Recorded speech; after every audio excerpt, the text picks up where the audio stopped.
Hello दोस्तों, आज के इस लेख में हम आपको कर्मों के फल का मैथ स्टोरी इन हिंदी के बारे में बताने जा रहे हैं। इन कर्मों का फल कहानियाँ से आपको बहुत अच्छी बातें सीखने को मिलेंगी, जिनको आप अपने जीवन में प्रयोग करके सफलता की राह को आसानी से पा सकते हैं।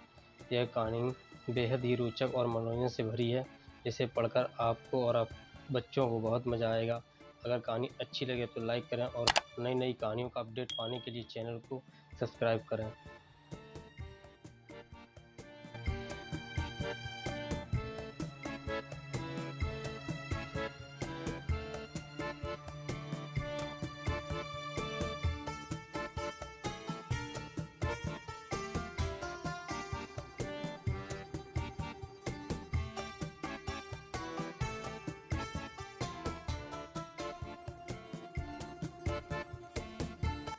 हमें अपने कर्मों का फल अवश्य भुगतना पड़ेगा, चाहे देर हो या सवेर। कर्म सिर्फ हमें भुगतने ही पड़ेंगे, इसलिए कर्म करने से पहले एक बार अवश्य सोचें, क्या मैं यह सही कर रहा हूँ। अगर कर्म करने से पहले अच्छे से सोच लें तो शायद हम बुरा कर्म करने से बच सकते हैं। अगर आपने अपने आप को बचा लिया तो सज़ा से भी बचा लिया। हमने बुरा कर्म कर लिया तो एक न एक दिन भगवान अवश्य सजा देगा। इस जन्म में नहीं, अगले जन्म में ही कर्मों का फल भोगना पड़ता है। श्री कृष्ण जी ने भी गीता में कर्मों को ही सबसे उत्तम बताया है, क्योंकि कर्म हो हमारे भाग का निर्माण करते हैं। अगर हम अच्छे कर्म करेंगे तो हमारे साथ अच्छा होगा, अगर हम बुरे कर्म करेंगे तो हमारे साथ बुरा ही होगा। भगवान की न्याय व्यवस्था बहुत ही ज़्यादा सुदृढ़ है। कर्म का फल अच्छे कार्य करने वाले को अच्छा और बुरे कर्म करने वाले को बुरा फल अवश्य ही भोगना पड़ेगा। भगवान के यहाँ देर भले ही हो जाए, मगर अंधेर हो ही नहीं सकता। जिसको आप देर समझते हैं वह देर भी नहीं है। प्रभु ने प्रत्येक कर्म के फलित होने का समय पहले से ही निर्धारित कर रखा है। समय से पहले या पीछे फल की प्राप्ति नहीं होगी। प्रभु की प्रत्येक रचना, प्रत्येक नियम इतना ज़्यादा गहरा है कि हर एक प्राणी उसको समझा या जान नहीं सकता। आज जो कर्म हम कर रहे हैं, परिपक्व होकर उनसे ही हमारे भाग की रचना होती है। हमारे भाग के निर्माता हम खुद ही हैं, और प्रत्येक मनुष्य को उसके भाग के अनुसार उसे फल या कुफल अवश्य भोगना पड़ेगा। इस समय हम जो दुख भुगत रहे हैं, यह हमारे ही पिछले जन्मों का या इसी जन्म के बारे किए गए पुण्यों या बुरे कर्मों का, पापों का फल है। प्रभु को दोष नहीं देना चाहिए। इस लोक में जो दंड भोग लिया जाता है, उसके थोड़े में ही शुद्धि हो जाती है, नहीं तो परलोक में बड़ा भयंकर दंड भोगना पड़ता है। अगर सत्संग दंड को कम करा सकता है या फिर कुछ प्रसाद के रूप में भी दे सकता है। अपने दुखों को झेलो या रोकर झेलो, यह हमारे कर्मों का फल तो हमें अवश्य भोगना पड़ेगा। फिर रोकर क्यों झेलें। रोने से कष्ट दुगना हो जाता है और हंसते हंसते रहने से आधा हो जाता है। जिस दिन पाप कर्म हो जाए तो अगले दिन उपवास रखो। यह कर्म भूमि है। कर्म तो करना ही पड़ेगा। कर्म नहीं करोगे तो पाप चढ़ेगा। जैसा कार्य कर्म होगा वैसा ही फल भी भोगना पड़ेगा। फिर दुष्कर्म क्यों करें। प्रत्येक कर्म प्रभु को याद करके करेंगे, तभी अच्छे फल ही भोगेंगे। धन दौलत, यश, खुशियाँ, सफलताएं, सुखी परिवार हमारे कर्मों का फल है, और पीड़ा, दुख, बीमारियों, आफत, दुखी परिवार, रोना हमारे ही बुरे कर्मों का फल है। भूतकाल में हमने जो किया था उसका फल हमें अब मिल रहा है। भूतकाल में हम जो भोग चुके हैं या हो सकता है इस जन्म में भोगेंगे। श्री कृष्ण ने समझाया कि भीष्म पितामह सुख दुख से, जय पराजय से परे हैं। वो जानते हैं कि जो होने वाला था यही हुआ।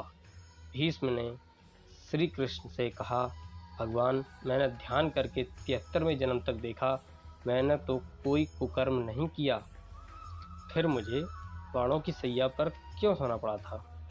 श्री कृष्ण मुस्कुराकर बोले, हे संयम मूर्ति भीष्म, 73वें जन्म के पहले 74वें जन्म तक जब आपको पता चलता है कि जब आप किशोर थे तब वन में घूमने गए, वहाँ पत्ते पर एक बैठी टिड्डी के शरीर में आपने कांटा चुभोया था, उस कर्म का फल घूमते घूमते अब मिल रहा है।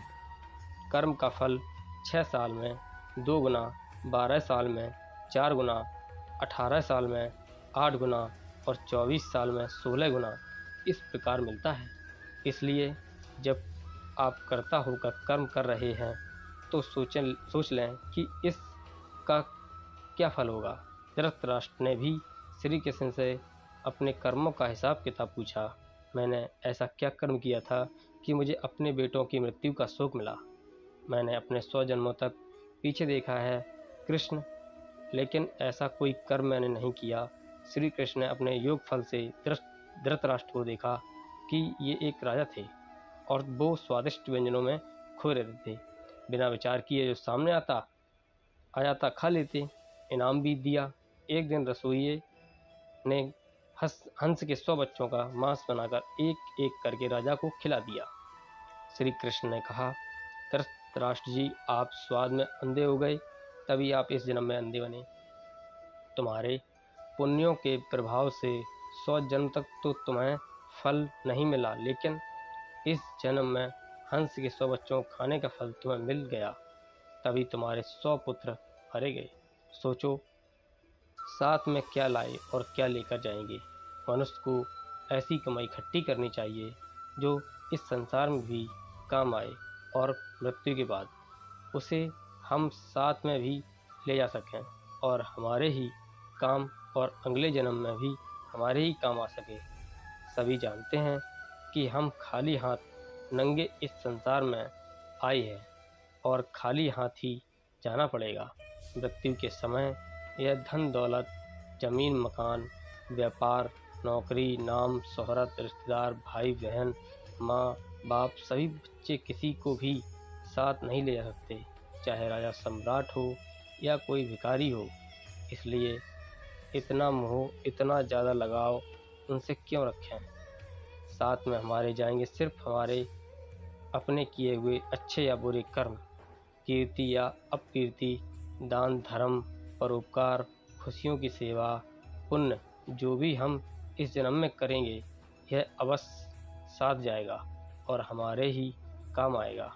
हमें प्रत्येक दिन जब भी हमारा मन शांत हो आंखें बंद करके 204 मिनट तक यह सोचना अवश्य चाहिए कि हम इतनी बड़ी अशांति को क्यों अपने साथ बांधे हुए हैं। यह भाग दौड़, तनाव, ताना वाना मकड़ी के जैसा जाला बुनकर खुद उसमें उलझे हुए क्यों हैं, और किसके लिए?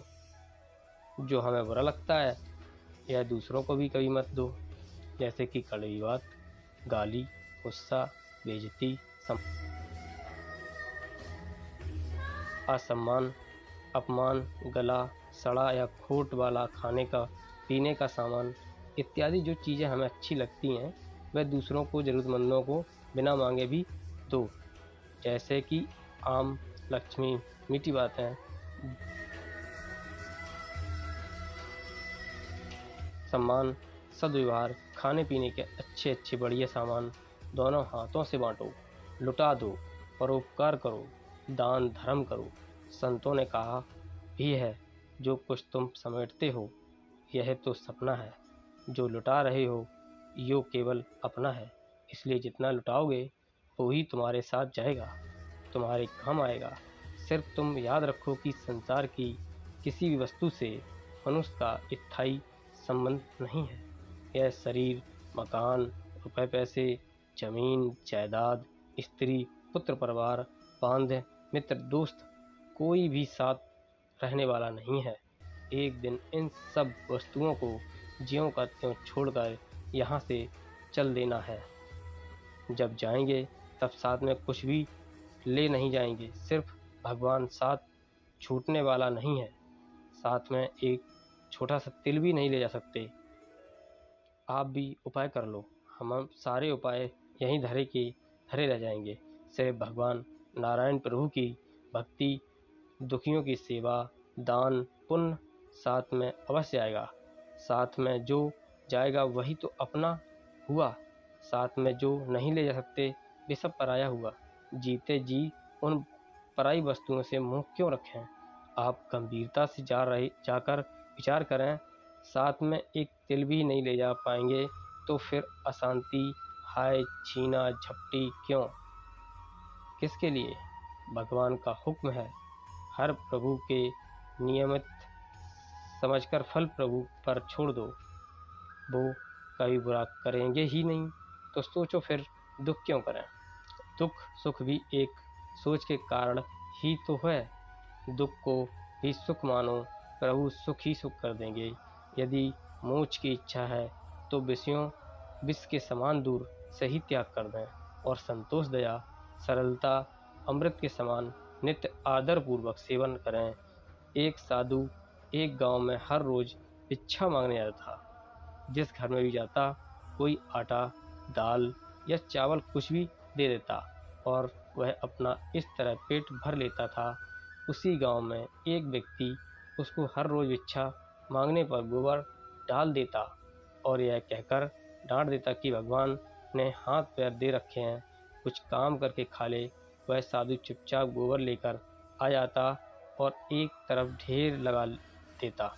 ऐसे करते करते उस गोबर बहुत बड़ा ढेर बन गया। साधु भी हर रोज भिक्षा मांगने जाता, वह आदमी का हर रोज ही उसको गोबर डाल देता और गांव के लोग खाना देते। ऐसे करते करते दोनों का समय बीत गया और जब दोनों अपनी जीवन यात्रा पूरी कर भगवान के घर पहुँचे तो गोबर डालने वाले इंसान को खाने में भगवान के घर गोबर मिला। तो उसने कहा, भगवान ये कहाँ से है? प्रभु मैं गोबर कैसे खा सकता हूँ? भगवान ने कहा कि जब साधु तेरे घर भिक्षा मांगने आता था, जिसका कोई और भिक्षा मांगने के सिवाय और कोई चारा नहीं था, तो आप उसको भिक्षा में गोबर दे देते। वही गोबर का ढेर अब इतना बड़ा हो गया कि आपके खाने के हिस्से में अब गोबर भी आएगा।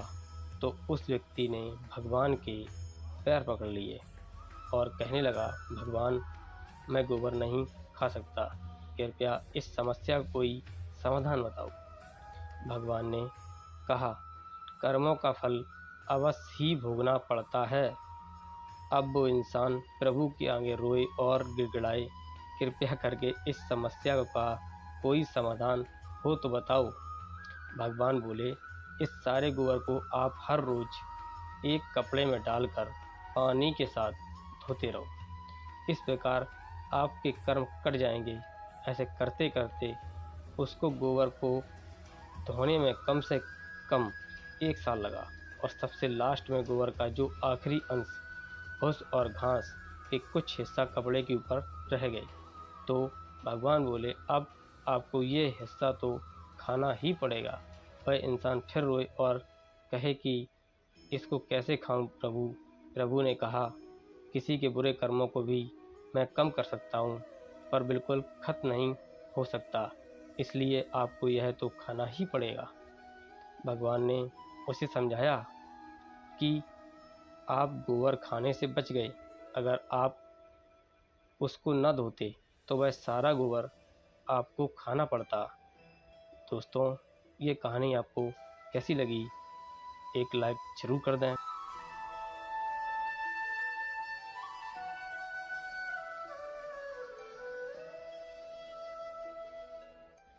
इस कहानी से सीख मिलती है।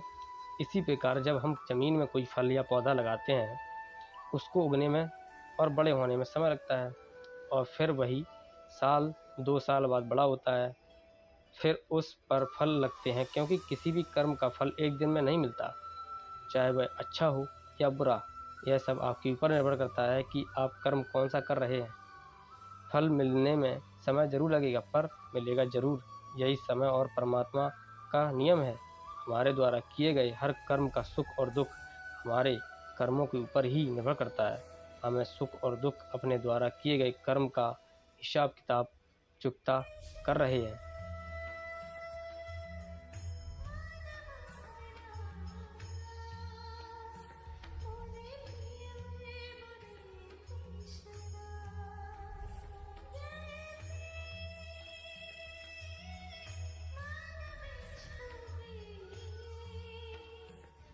आदर्श ऑफिशियल हिंदी स्टोरी कहता है, कर्मों का फल हमें अवश्य ही भुगतना ही पड़ेगा।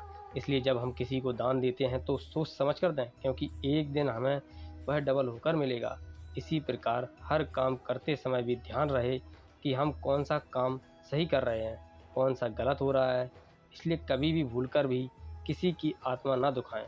जितना हो सके अपनी तरफ से अच्छा ही करें। दोस्तों, ये कहानी आपको कैसी लगी कमेंट करके हमें ज़रूर बताएं, और चैनल को सब्सक्राइब करना बिल्कुल ना भूलें और बेल आइकन दबा दें। आपको नई नई कहानियों का अपडेट मिलता रहेगा। दोस्तों, मिलते हैं फिर अगली कहानी में। तब तक के लिए नमस्कार, नमस्ते, जय हिंद।